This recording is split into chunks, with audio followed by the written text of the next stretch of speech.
Indiana Jones and the Infernal Machine.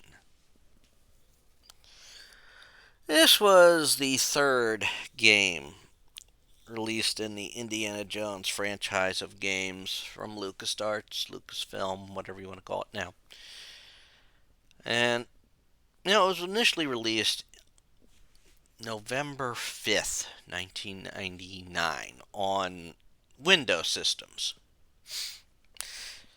Later, it got released on Nintendo 64, like about a little over a year later. Now, this was his first 3D adventure. And it really felt like a cross between Indiana Jones and Tomb Raider.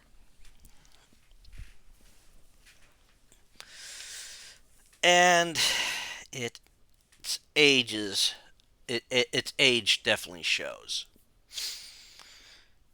Now, this is basically a direct sequel.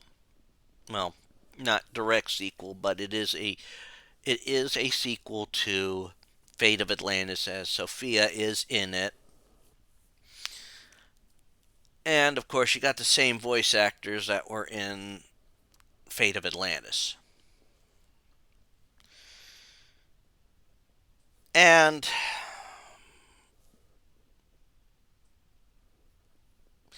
I'd like to say that using the Tomb Raider type controls with this game was a help, but it's actually not, in my opinion. But it does follow some similar lines that have been in Tomb Raider games,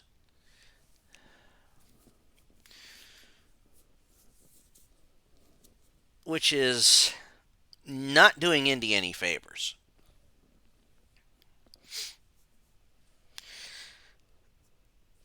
You also have to deal with more human enemies than you do with any animals, and some animals, they just run away from the gunfire.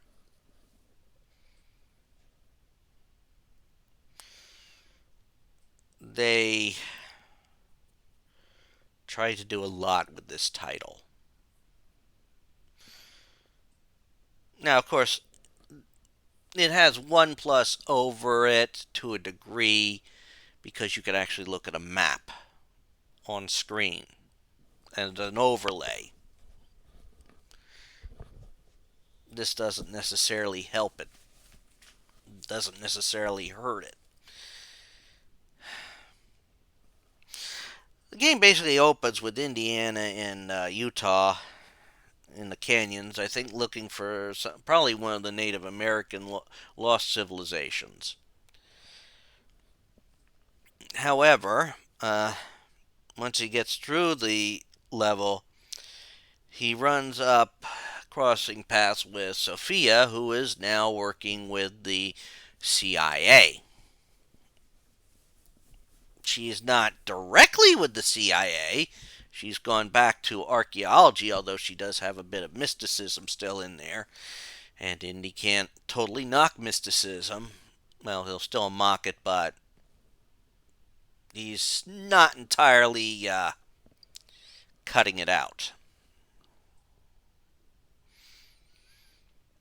And she informs him that the Russians have a dig site in Babylon. And they're looking into something.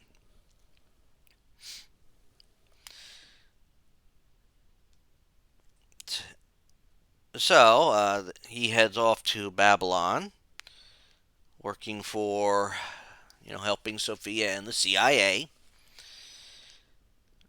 And he sneaks into a Russian dig site. And he learns of the Infernal Machine. How it's supposed to be basically the basis for the Tower of Babel story in the Bible. Of course, the Soviets, they are not necessarily giving in to the whole spiritualism either. That's where Indy's a little different. At least he does believe in some spiritualisms. But with the amount of psychic frauds out there, it's kind of hard to believe Sophia has psychic abilities. But in his investigation there and avoiding the Russians and sneaking in and killing them, except for the archaeologist,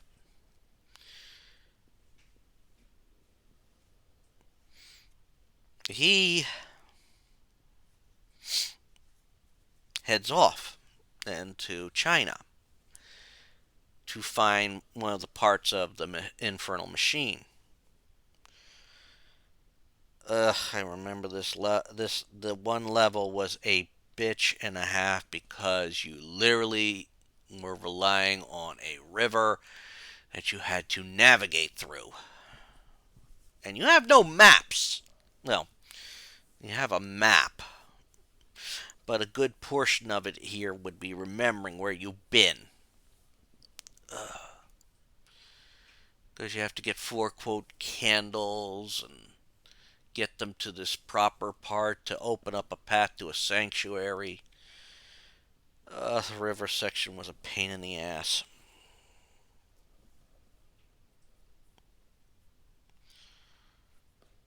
And then, once you get all that done, as you delve into the sanctuary and avoid, the usual snakes and ice monsters, living ice monsters, you have to deal with a massively big ice monster using the part that you find there, which will cause earthquakes, explosions, whatever you want to call it.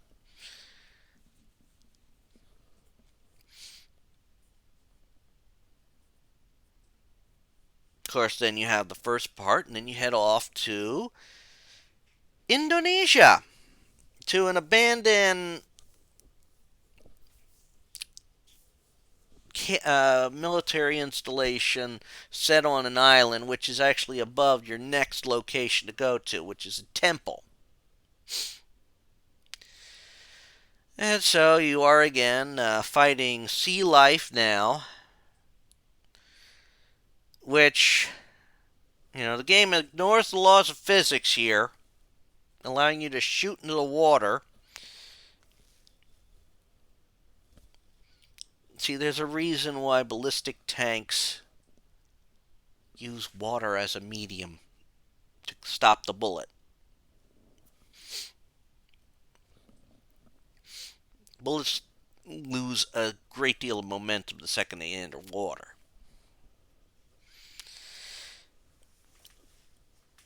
I mean, you have to go through an old boat, an old Japanese boat, eventually getting into the temple, which has rock and lava monsters. Yay! In fact, you have a big ass lava monster that you'll eventually have to get past. And how do you get past it? Well, you first get over to the part you need to get. And then you get past it and open the valves, causing the lava to cool and the lava monster to become nothing more than a stone statue. Yes, the part you get here actually allows you to become invisible. Great for sneaking around. Of course, when you leave the temple, you have to basically ride a jeep around an area. That's actually kind of fun. Of course, once you get done with that part, your next adventure is Mexico,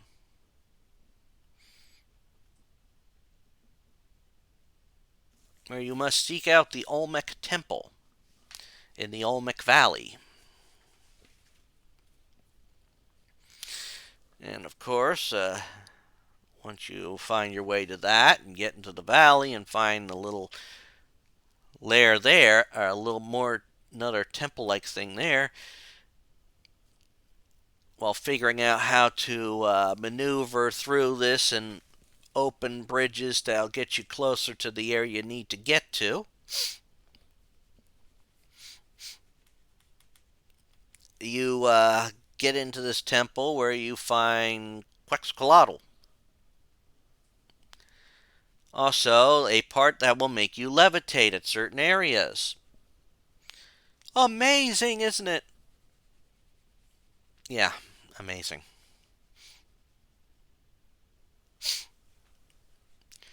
Of course, once you successfully defeat Quetzalcoatl, if it's supposed to be Quetzalcoatl, and kill it, you know that this was a hard battle for Indy. Indy hates snakes. Big ass snake like Quetzalcoatl. Oh no no no no no no no.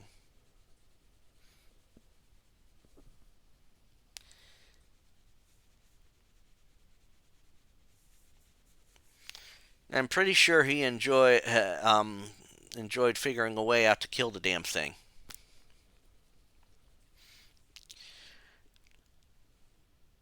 Of course, once he leaves that little temple area, he ends up caught by the Russians.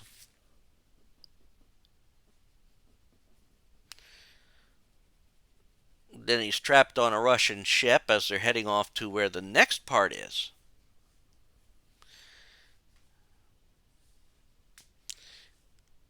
And that's in Egypt, but of course Indy breaks free because he's smart like that. Reclaims all the items. Here's where they need to go. Heads off to Egypt, finding King Solomon's mine, which is another bitch of a level.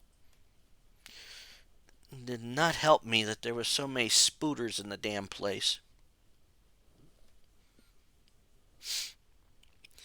And of course, the minecart riding was not an easy part of it either. However, I got through it all. It was a pain in the half. Because you literally have to rely a bit on exploration for that part. But once you get through that, you get into the last tomb. You are, of course, dealing with the Russians pursuing you. The archaeologist in charge of them, he's like, no, we let him do the work, some of the hard work. You even have to chase him about. And this guy is shorter than Indiana, but a little bit more rotund than Indiana. He moves fast for a tubby little guy.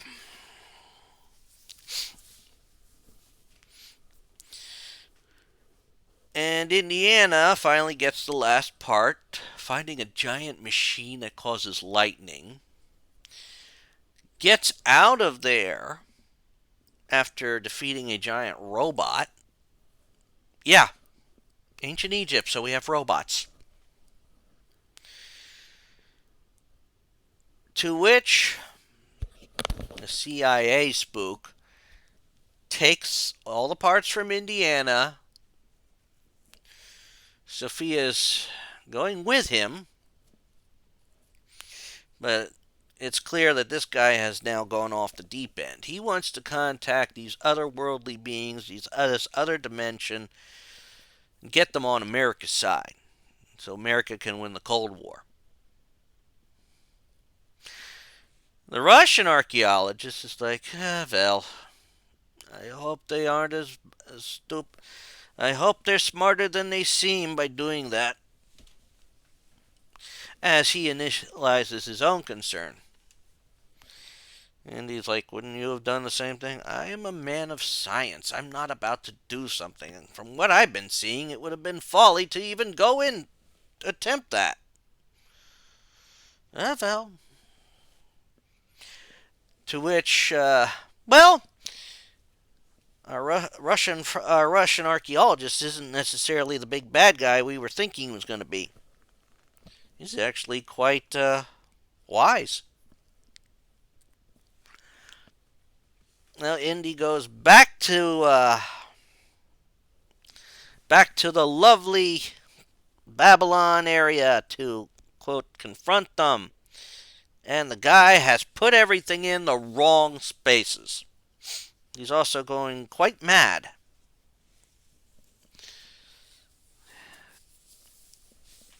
And Indy has learned not to necessarily trust the CIA spook in any sort of media. Somebody needs to help the CIA get a better rep. They need a better PR team. Anyhow,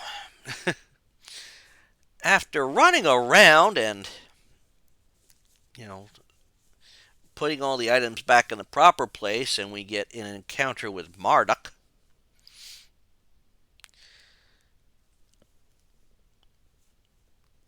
we eventually enter into another dimension where these things are from. And Marduk is not necessarily friendly, so we now must run around this dimension.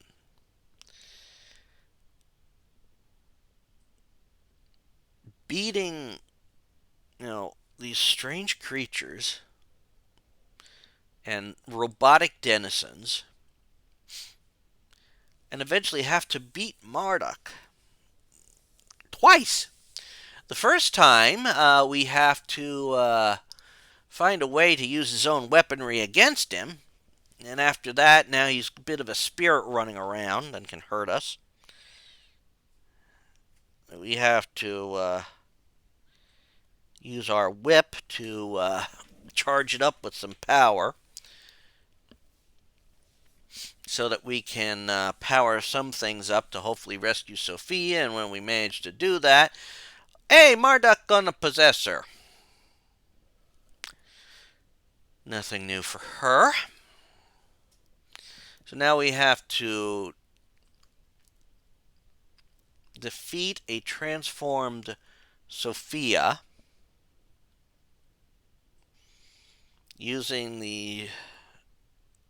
by finding and using the gems from King Solomon's tomb to weaken the possessed Sophia, shock her with our electrified whip. Yes, we have to electrify it.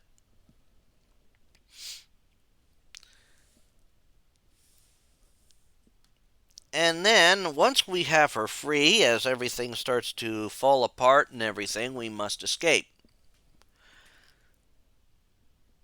And eventually we manage to escape, meeting up with the Russian archaeologist, who is, he's a bit down to earth when you think about it. It's like, did you meet God, Mr. Jones? Did you meet God, Dr. Jones? We met a God. I don't think it's one we want to meet again. You know, Soviet socialist theory states that there is no belief in supernatural entities. Sophia is like, do you expect to win the Cold War? To what he says is actually very true. I expect a long struggle. He says nothing about winning. Which, of course, the Cold War technically ended when the USSR collapsed. Or disbanded, or whatever you want to call it. It's one of the few times where we end an Indiana Jones adventure with an enemy turned ally, or turned friend at least. I like that. It's like, I'm thirsty. You got any of that socialist vodka? To which they all leave the area, sort of walking off as friends. There is a bonus level that I didn't play where you return to Peru, where Indy's Anna's adventures is first encountered.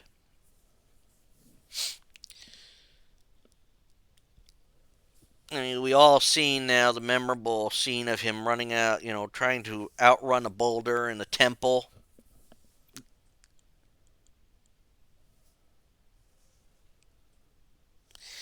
Well, that's really all I have to say. I mean, I played the game. Would I want to play it again? Not really. I do not know if this would be easier playing it on a Nintendo 64 or not. The controls don't always work to improve it.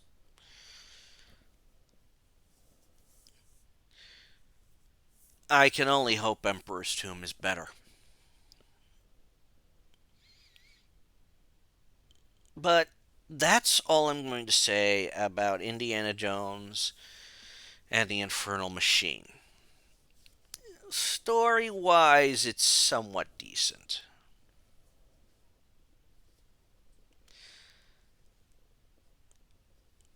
If you want to play it just for the experience, good luck. It's not one of the better Indiana Jones games. It's a great departure from the point and click adventures that he previously was in.